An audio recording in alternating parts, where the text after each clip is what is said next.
قال تعالى سبحان الذي أسرى بعبده ليلا من المسجد الحرام إلى المسجد الأقصى الذي باركنا حوله لنريه من آياتنا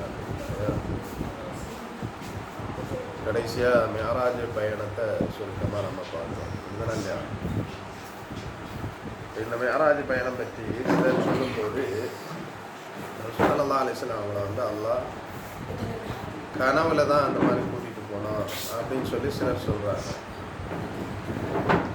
இப்போ கனவுல பெரும் அதிசயங்களை பார்க்குறது, இயற்கைக்கு மாற்றமான வினோதமான நிகழ்வுகளை பார்க்குறதுங்கிறதெல்லாம் அது ஒரு சகஜமான விஷயம்தான். அது ஒரு பெரிய ஆச்சரியமானதோ அல்லது ஒரு முஅஜிஸத்துன்னு சொல்லக்கூடிய ஒரு விஷயமோ அல்ல. அதனால் நபிகள் நாயகம் ஸல்லல்லாஹு அலைஹி வஸல்லம் அவங்களுடைய காரியத்தில் அது கனவுல ஏற்பட்டதல்ல, ஏதோ ஒரு தூக்கத்தில் இருந்தாங்க அப்போ தான் இந்த மாதிரி நடந்திருக்கு அப்படிங்கிறதல்ல. ஏன்னா அப்படி இருக்குமே, ஆனால் அது ஒரு பெரிய அற்புதமாக நம்ம பேச வேண்டிய அவசியம் இல்லை. பலருடைய வாழ்க்கையிலே நாம் இயற்கைக்கு மாற்றமாக, அதாவது நிகழ் வாழ்க்கையில் இப்படியெல்லாம் நடக்குமா என்று ஆச்சரியப்படக்கூடிய பல சம்பவங்கள் கனவுகளில் ஏற்படுவது உண்டு தானே. இப்னு கைய்யிம் ரஹ்மத்துல்லாஹி அவர்கள் அதைத்தான் சொல்லும்போது என்ன சொன்னாங்கன்னா, ரசூலுல்லாஹ் மிஅராஜ் போனாங்கங்கிறது உடலால் தான் என்ன செஞ்சுருக்கிறாங்க, போயிருக்கிறாங்க. அது என்ன இல்லை, அது கனவல்ல. இதையே தான் நிஜமா எல்லா அறிஞர்களும் சலஃபுகளும் எதைத்தான் நம்புகிறாங்க, ரசூலுல்லாஹ் உடல் அளவில் அவங்க உணர்வுபூர்வமாக தூக்கம் இல்லாத விழிப்பு நிலையில் தான் என்ன செய்யப்பட்டிருக்கிறாங்க, ஆராய்ச்சிக்கு அழைத்து செல்லப்பட்டிருக்கிறார்கள் அப்படிங்கிற விஷயத்தை. ஏன் இது இந்த மாதிரி ஒரு கருத்து எப்போ வருது அப்படின்னு சொன்னால், அந்த அக்லானிகள் பல்சபாவுடைய தத்துவங்களை ஏற்கக்கூடிய இந்த காலகட்டங்கள், பாத்திமீன்களுடைய காலகட்டங்கள், ஷியாக்கள் அதிக அளவில் பரவி வரக்கூடிய அந்த காலகட்டங்கள்ல, அறிவுக்கு முக்கியத்துவம் தரப்பட்ட அந்த காலகட்டங்களில் தான் இந்த இஸ்ரா மிஅராஜ் பற்றி இப்படி ஒரு கருத்து என்ன செய்யுது, உருவாகும். சொல்லா கனவுல போனாங்க, விழிப்பில் போகலை அப்படிங்கிற மாதிரி. ஆனால் அந்த மாதிரியான ஒரு கருத்துக்கு நம்ம போக வேண்டிய அவசியம் இல்லை. ஏன்னா இறை தூதர் இதை விட பெரிய அற்புதங்களெல்லாம் என்ன செஞ்சுருக்கிறாங்க, காட்டியிருக்கிறாங்க. இதுதானே இல்லையா? நபிமார்கள்னாலே அவங்களுக்கு வாழ்க்கையில் சில அற்புதங்கள் நிகழும் என்பது திருமறை குர்ஆன் சொல்லக்கூடிய ஒன்று. கரும்பாறைக்குள்ளே இருந்து ஒரு சூழ் நிறைந்த ஒட்டகத்தை, பெண் ஒட்டகத்தை வெளியே கொண்டு வர்றதுங்கிறது இயற்கையான விஷயமா? அது இங்கே இதை அந்த அறிவோடு பொருத்தி பார்க்க முடியுமா? இதை அப்போ அறிவோடு பொருத்தி பார்க்க முடியாத இயற்கைக்கு மாற்றமான ஒரு நிகழ்வாகத்தான் முஅஜிஸத் இருக்கணும். இப்போ இறை தூதருடைய வாழ்க்கையில் நடந்த மிகப்பெரிய முஅஜிஸத்துன்னு ஒன்று சொல்கிறதா இருந்தால் அதை எதை சொல்லலாம், குர்ஆனை ஒரு முஅஜிஸத்துன்னு சொல்லலாம். ஏன்னா குர்ஆன் காலங்காலமாக கருத்து பெட்டகமாக அது எந்தெந்தைக்கும் ஒரு புது வடிவில் செய்திகளை சொல்லக்கூடிய வகையில் நிறைந்த கருத்துக்களை உள்ளடக்கி ஒரு அற்புதம் என்பது முதல் அற்புதம். அடுத்த கட்டமாக இறை தூதருடைய வாழ்க்கையில் ஒரு அற்புதம்னு ஒன்று சொல்கிறதா இருந்தால் அது எந்த அற்புதத்தை தான் சொல்லணும், இந்த மிஅராஜ் தான் சொல்லணும். எல்லா நபிமார்களும் வாழ்க்கையில் அற்புதம் காட்டியிருக்கிறாங்க அப்படிங்கிறத நாம் நம்பும்போது, இறை தூதருடைய வாழ்க்கையில் பெருசாக சொல்கிற மாதிரி என்ன, அப்படி ஈசா அலைஹிஸ்ஸலாம் அற்புதம் காட்டினாங்க, இறந்தவங்களே உயிர் கொடுத்து எழுப்பி காட்டியிருக்காங்களா இல்லையா? இதெல்லாம் அறிவுபூர்வமாக நம்ம அணுக முடியும். இதெல்லாம் இது எப்படி அப்படின்னா, இது அப்படித்தான் இறைவன் கொடுக்குற அற்புதம். இறைவன் நினைச்சா என்ன இயற்கைக்கு மாற்றமான ஒரு நிகழ்வையும் அல்லாஹ் ஏற்படுத்த முடியும் என்பது தான் அவனுடைய வல்லமை. இது அந்த நபியினுடைய தனிப்பட்ட ஆற்றலோ அறிவோ அவருடைய தனிப்பட்ட திறமையோ அல்ல. மாறாக அவர் வாயிலாக அல்லாஹ் தன் திறமையை என்ன செய்கிறான், வெளிப்படுத்துகிறாங்கிறது தான் முஅஜிஸத். அப்படிதானே இல்லையா? இப்போ அந்த வகையில் பார்க்கும்போது எல்லாரும் அற்புதம் காட்டினாங்கன்னா அதோட ஒரு பெரிய அற்புதத்தை யார் காட்டியிருக்கணும், இறை தூதர் ஸல்லல்லாஹு அலைஹி வஸல்லம் அவங்க காட்டணுமா இல்லையா? ஏன்னா அவங்க ரஹ்மத்துல் ஆலமீன், எல்லா நபிமார்களுக்கும் தலைவராக இருக்கிறாங்க. அப்போ எல்லா நபிமார்களும் காட்டிய அற்புதத்தை விட ஒரு வியக்கத்தக்க ஒரு அற்புதம் காட்டணும்னு சொன்னால் அது சொல்கிறதுக்கு ஒன்று இருக்கணும்ங்கிற வகையில் அல்லாஹ் காட்டிய ஒரு அற்புதம் தான் என்னது, இந்த முஅஜிஸத்து என்ற இந்த மிஅராஜ் இஸ்ரா என்ற பயணம். இந்த பயணம் அவருடைய உணர்வுபூர்வமான உறக்கமற்ற விழிப்பு நிலையில் தான் அது என்ன செஞ்சிருக்கு, நடந்திருக்குங்கிறத நாம் எல்லாமே நிச்சயம் புரிஞ்சுக்கணும். அது மாதிரி நம்ம கடைசியாக பார்க்கும்போது சிதறத்துல் முன்தஹா வரைக்கும் போனாங்க அப்படிங்கிற விஷயத்தை பார்த்தோம்னா, சிதறத்துல் முன்தஹாங்கிறது என்னது, ஒரு மரம், ஒரு இழந்த மரம். சித்ரான்னு சொன்னாலே என்னது, இலந்தை அப்படின்னு அர்த்தம். அப்போ அதில் வந்து அதனுடைய இலைகள் எப்படி இருக்கும், அதனுடைய பழங்கள் எப்படி இருக்கும் அப்படிங்கிறதெல்லாம் நம்ம பார்த்தோம். அந்த இடம் வந்து கொஞ்சம் ஒரு வித்தியாசமான ஒரு அலங்காரமாக இறைத்தூதர் சொல்கிறாங்க. வண்ணத்து பூச்சிகள் மற்றும் பிரகாசங்கள், விதவிதமான பிரகாசங்கள் நிறைந்த ஒரு இடமாக அது அலங்கரிக்கப்பட்டிருந்துச்சு. பார்க்குறதுக்கு கண்கொள்ளாத ஒரு காட்சியாக அந்த மரத்தை சுற்றிலும் இந்த சிதறத்துல் முந்தஹான்னு சொல்லக்கூடிய ரசூல் ஸல்லல்லாஹு அலைஹி வஸல்லம் போய் சேர்ந்து ஜிப்ரீல் அலைஹிஸ்ஸலாம் அவர்கள் எந்த இடத்துல கொண்டு போய் விட்டாங்களோ அந்த இடம் ரொம்ப அலங்கரிக்கப்பட்ட, பார்ப்பதற்கு கண்கொள்ளா காட்சியாக இருக்கக்கூடிய ஒரு இடமாக இருந்துச்சு. வண்ணத்து பூச்சிகள் நிறைந்த பல்நிற விளக்குகளால் அலங்காரம் செய்யப்பட்டால் எப்படி இருக்குமோ அது மாதிரியான ஒரு காட்சியாக இருந்துச்சு சொல்கிறாங்க.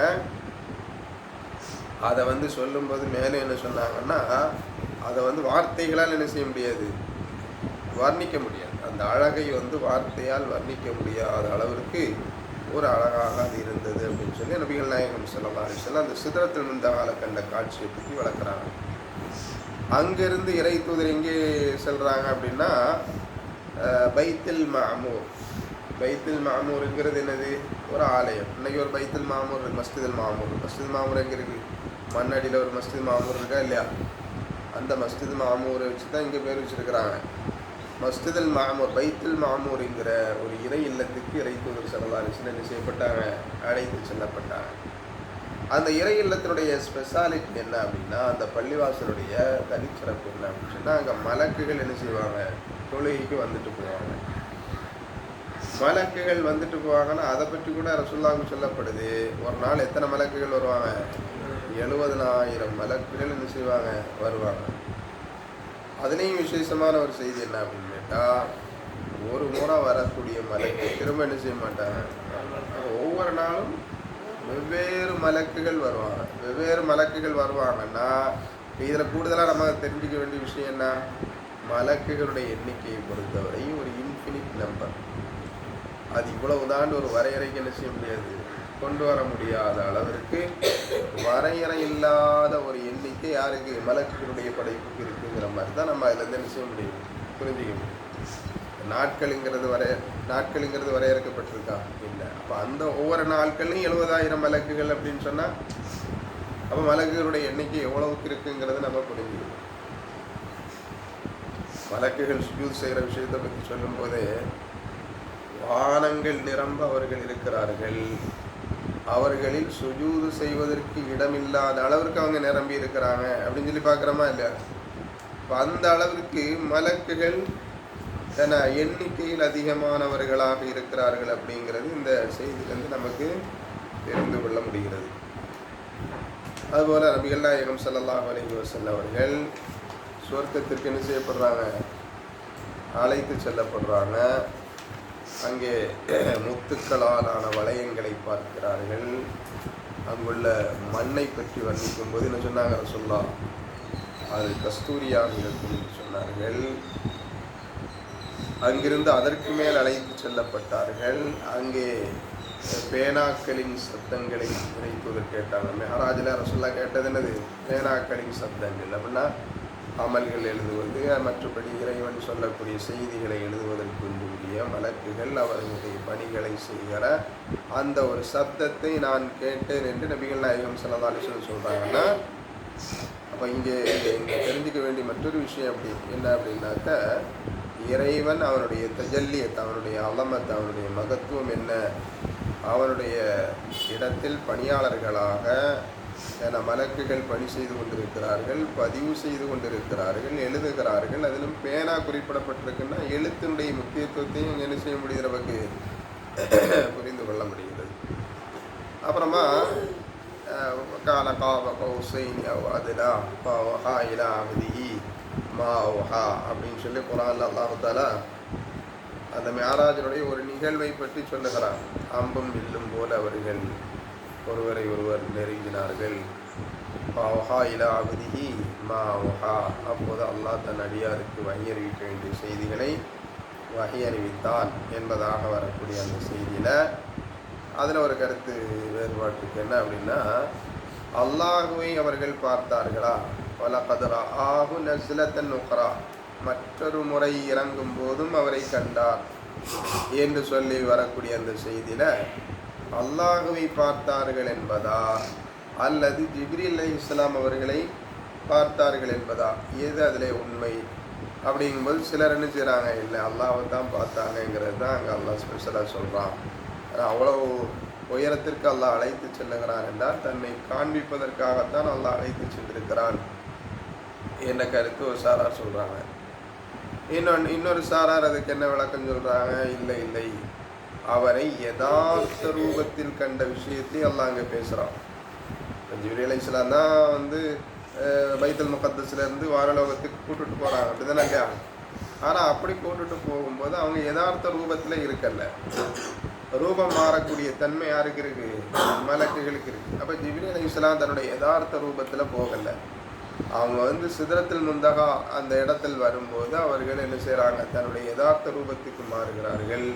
எனவே அந்த யதார்த்த ரூபத்தில் மீண்டும் ஒரு முறை ஜிப்ரீலை நபி கண்டார்கள் அப்படிங்கிற செய்தி தான் அங்கே யதார்த்த உண்மை. ஏன்னா நபியிடத்திலே கேட்கப்படுது, நீங்கள் அல்லாஹ்வை பார்த்தீங்களா, அண்ணா அராகு ஹுவ நூறுன்னு அண்ணா அராகு அப்படின்னு தான் கேட்குறாங்க. நபியிடத்தில் கேட்கும்போது நீங்கள் அல்லாஹ்வை பார்த்தீங்களா, வானலோகத்துக்கு போனீங்களே அல்லாஹ்வை நேரில் பார்த்தீங்களா அப்படின்னு சொல்லி கேட்கும்போது அவங்க என்ன பதில் சொன்னாங்க, அல்லாஹ் ஒரு வெளிச்சம், அண்ணா அராகு நான் எப்படி அவனை பார்க்க முடியும் அப்படின்னு சொல்லி ஒரு ஹதீஸ் இருக்கிறதுனால அந்த ஹதீஸோடு இதை பொருத்தி பார்க்கும்போது இப்போ அல்லாஹ்வை அவங்க என்ன செய்யலை, பார்க்கல. ஏன்னா அல்லாஹ்வை இப்போ உலகத்தில் துன்யாவில் யாரும் என்ன செய்ய முடியாது, வாழ்கிற காலங்களில் பார்க்க முடியாது, ஆக்கிரத்தில் தான் பார்க்க முடியும். மூசா அலைஹிஸ்ஸலாம் அவர்கள் கூட கேட்டாங்க அப்படிங்கிற செய்தியை குர்ஆனில் பார்க்குறோமா இல்லையா?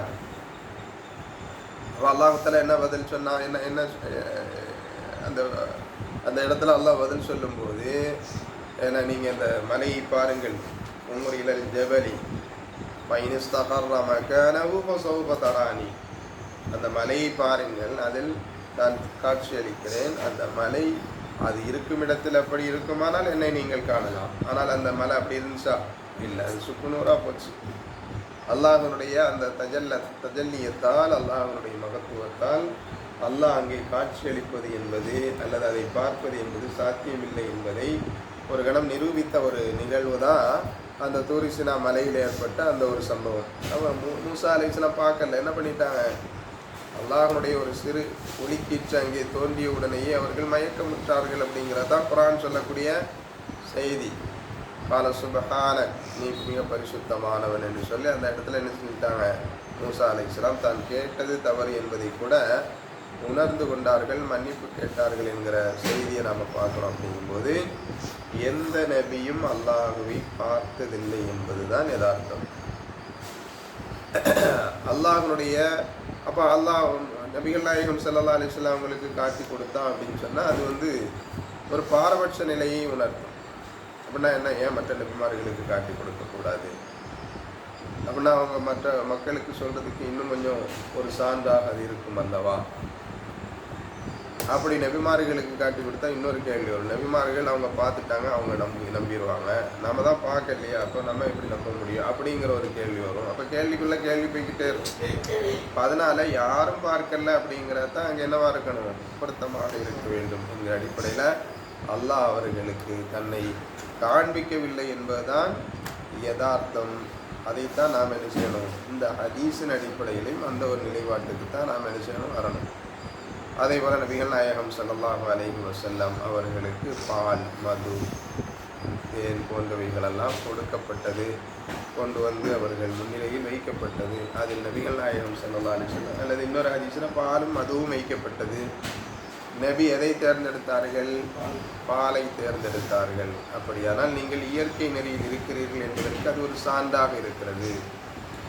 நீங்கள் எதை தேர்ந்தெடுத்திருக்கிறீர்களோ அதற்கேற்ப உங்களுடைய சமுதாயம் சரியான பாதையில் வழிநடத்தப்படுவார்கள்.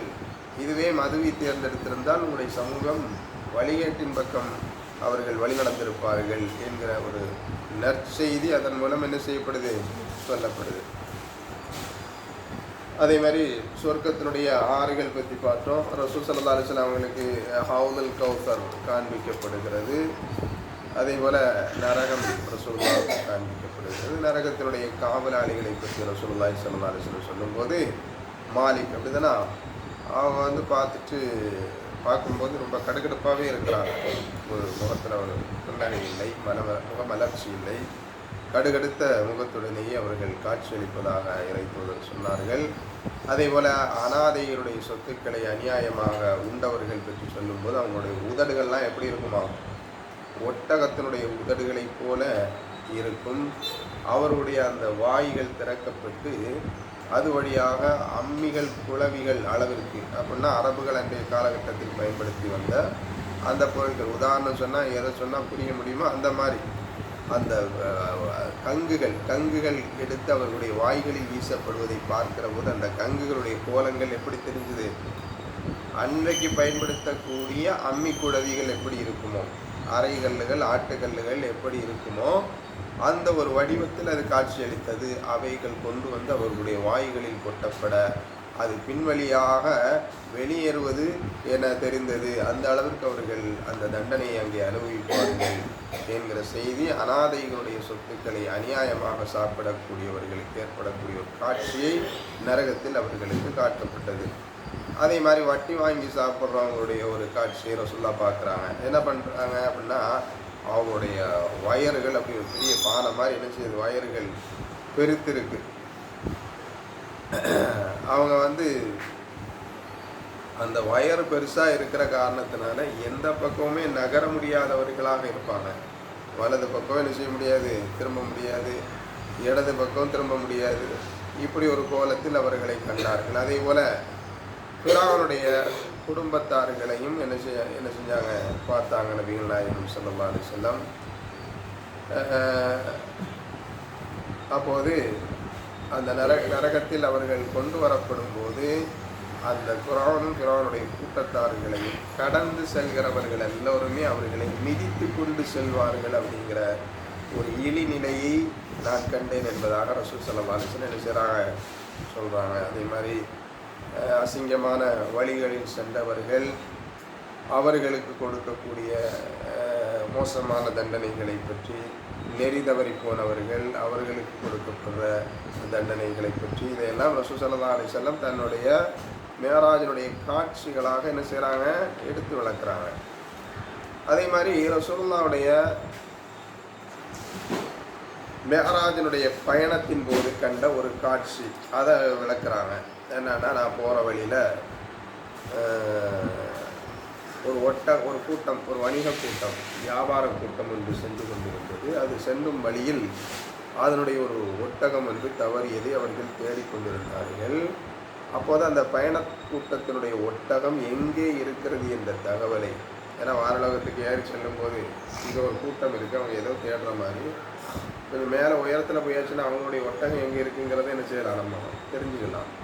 அப்போ அந்த பயண கூட்டத்தினுடைய ஒட்டகம் எங்கே இருக்கிறது என்ற தகவலை அவர்களுக்கு நபி வழிகாட்டியதாகவும் என்ன செய்யப்படுது, அதில் இதற்கு ஒரு சான்றாக சொல்லப்படுது.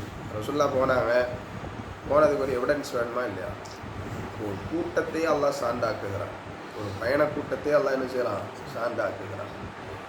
இப்போ அந்த பயண கூட்டத்தை வந்து ரசூலுல்லாஹ் இங்கே கேட்குறவங்களுக்கெல்லாம் சாட்சியாக இந்த கூட்டத்தாரிடத்துல கேளுங்க, அவங்க பயணம் போனாங்களான்னு கேளுங்க, ஒட்டகத்தை தவற விட்டாங்களான்னு கேளுங்க, அந்த ஒட்டகத்தை நான் காட்டி கொடுத்தேனான்னு கேளுங்க, அது உங்களுக்கு ஆதாரமாக போதாதா என்று கூட ரசூல் ஸல்லல்லாஹு அலைஹி வஸல்லம் என்ன செஞ்சாங்க, சான்றுக்கு இதையும் சொன்னார்கள். அப்போ அல்லாஹ் இதுக்கு கூட என்ன செஞ்சிருக்கிறான், எல்லா மக்களும் நம்பும்படியான ஒரு சான்றை அல்லாஹு தஆலா என்ன செஞ்சிருக்கிறான், அவங்களுக்கு வச்சிருக்கிறான்.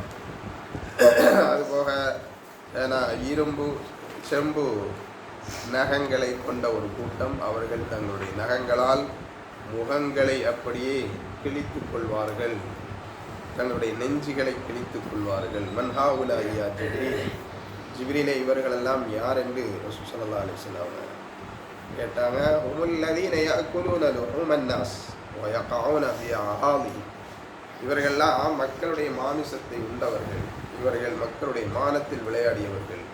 அப்படின்னா ஒருத்தருடைய தன்மான விஷயத்தை பாதிக்கும்படியான ஒரு காரியத்தில் நாம் செயல்பட்டால் அவர்களுக்கு நரகத்தில் அல்லது அவர்களை புறம் பேசவோ, கோல் சொல்லவோ, குறை சொல்லவோ, மக்களிடத்தில் அவர்களுடைய தன்மானத்தை பாதிக்கும்படியான பேச்சுக்களை பேசவோ செய்தால் அவர்களுக்கு கிடைக்கிற தண்டனை அவங்களுடைய நகங்களெல்லாம் என்ன செய்யப்படும், செம்பு நகங்களாக கூரிய நகங்களாக மாற்றப்பட்டு அதை கொண்டு தங்களுடைய முகங்களையும் அவர் மார்பகங்களையும் கிழித்து கொள்ளக்கூடிய ஒரு காட்சி அங்கே மிக கோரமான ஒரு காட்சியாக இறைத்தூதர் ஸல்லல்லாஹு அலைஹி வஸல்லம் தான் பார்த்த காட்சிகள் என்றாக சொல்கிறாங்க.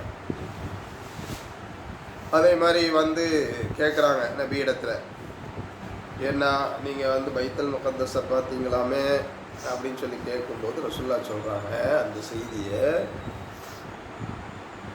குஃபார்கள் அபூஜகல் உட்பட பெரிய பெரிய தலைகளெல்லாம் இதான் சந்தர்ப்பம், இப்படி ஏதோ சொல்கிறாரு, இதை நம்ம மக்கள்கிட்ட பிரபகண்டா பண்ணி பார்த்தீங்களா இவர் தான் நபி நீங்கள் சொல்லிகிட்டு இருக்கிறீங்க, என்னென்னலாமோ வளர்றாரு, என்னென்னலாமோ பேசுகிறாரு, பைத்துல் முகத்தஸுக்கு போனாராம், அங்கேருந்து வானலோகத்துக்கு போனாராம், கேளுங்க எல்லாம் கேளுங்க, இதில் இருந்தாவது அவரை பற்றி புரிஞ்சுக்கிங்க, அவர் எப்படிப்பட்ட ஆளுங்கிறது அப்படிங்கிற மாதிரி இருந்துட்டு என்ன செய்கிறாங்க, நபியை பற்றி மிக மோசமாக பேசுகிறார்கள். அப்போ நபி சொல்கிறாங்க, அப்போ குறிவித்து குர்பத்தன் குறிவித்து விசிலவு கத்து, என்னிடத்துல கேட்கும்போது எனக்கு ஏற்பட்ட தர்ம சங்கடம் இது மாதிரியான ஒரு கஷ்ட நிலை எனக்கு எப்போதும் ஏற்பட்டதில்லை.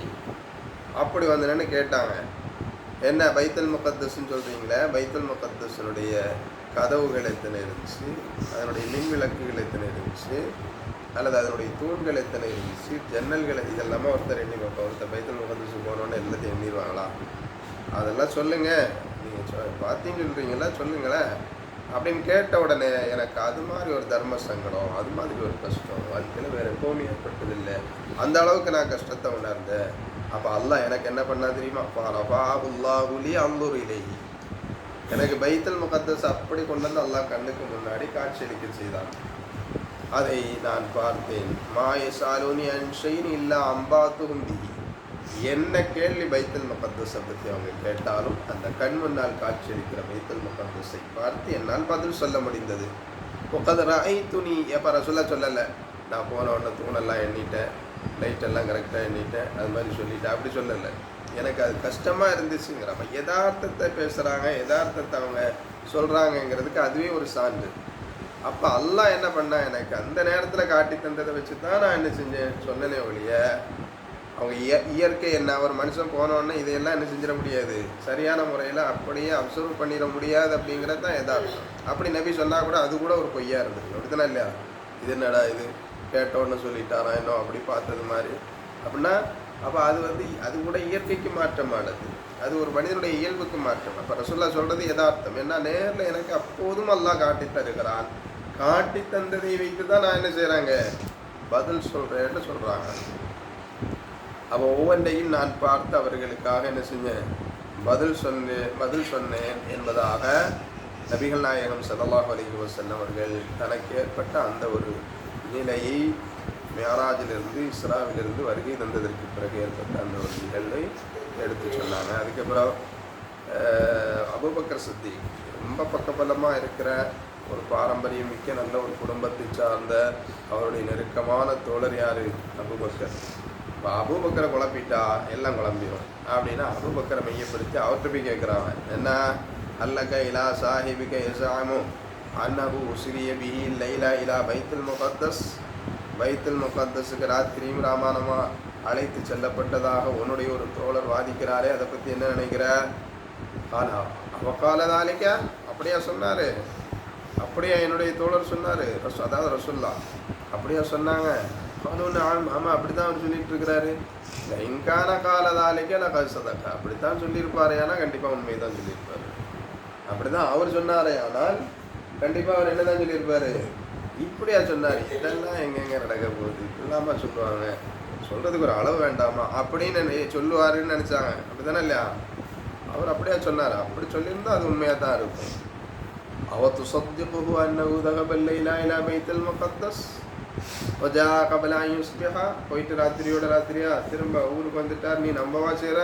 அல்ல நாம் இன்னி லவ் சொத்திகுஹு ஃபீமா ஹுவ அப்அது மின் தாலிக், இதை விட பாரதூரமான ஒரு தகவலை முகம்மது சொன்னாலும் கூட அதையும் நான் என்ன செய்வேன், உண்மைன்னு தான் சொல்லுவேன். ஏன்னா அவங்க சொல்லக்கூடிய எதுவுமே என்னதில்லை, பொய் இல்லை, எல்லாமே இறைவனால் அவர்களுக்கு வழங்கப்படுகிற செய்தி. இதை ரசூல் ஸல்லல்லாஹு அலைஹி வஸல்லம் அவங்களுக்கு சொல்லும்போது இந்த தகவல் ரசூலுல்லாஹ்க்கு வரும்போது தான் ரசூலுல்லாஹ் என்ன பேர் வைக்கிறாங்க, அபூபக்கர் சித்திக் ரலியல்லாஹு அன்ஹு அவங்களுக்கு சித்திக் அப்படிங்கிற ஒரு பட்டப்பெயரை, ஒரு புனை பெயரை ரசூல் ஸல்லல்லாஹு அலைஹி வஸல்லம் அவர்களுக்கு சூட்டுகிறார்கள். அது முதல் தான் அபூபக்கர் அஸ்-சித்தீக் என்ற பெயர் அறியப்படுகிறது. ஆக இதுதான் மிஅராஜினுடைய அந்த சம்பவங்கள். இது நம்ம நம்பணும். இது எது போல அப்படின்னா அற்புதங்கள், முஅஜிசத்துகளில் ஒரு முஅஜிசத், இறை தூதருக்கு கொடுக்கப்பட்ட ஒரு இரண்டாம் நிலை முஅஜிசத். முதல் நிலை முஅஜிசத்துன்னு சொன்னால் அது என்னது? அது குர்ஆன். இன்னைக்கும் அது அற்புதமாக தான் இருக்குது. ஒவ்வொரு காலகட்டத்திலும் அதனுடைய அற்புதங்கள் மெளிரிக்கொண்டே இருக்கும். காலத்துக்கு ஏற்ப புது புது தகவல்கள் அதில் பரிணமிக்கிற மாதிரியான ஒரு அற்புதம் எதில் இருக்குது? குர்ஆன்ல. இப்போ அடுத்த நிலை அற்புதம்னு சொல்கிறதா இருந்தால் அது மிஅராஜ். எதை திருமறை நமக்கு உணர்த்துகிறதோ அதை முழுமையாக நாம் நம்புவோம். அதன் மூலம் நம்முடைய ஈமானை நாம் வலுப்படுத்திக் கொள்வோம். பரிபூர்ண முஸ்லிம்களுடைய கூட்டத்தில் அல்லாஹ் நம்மை சேர்க்க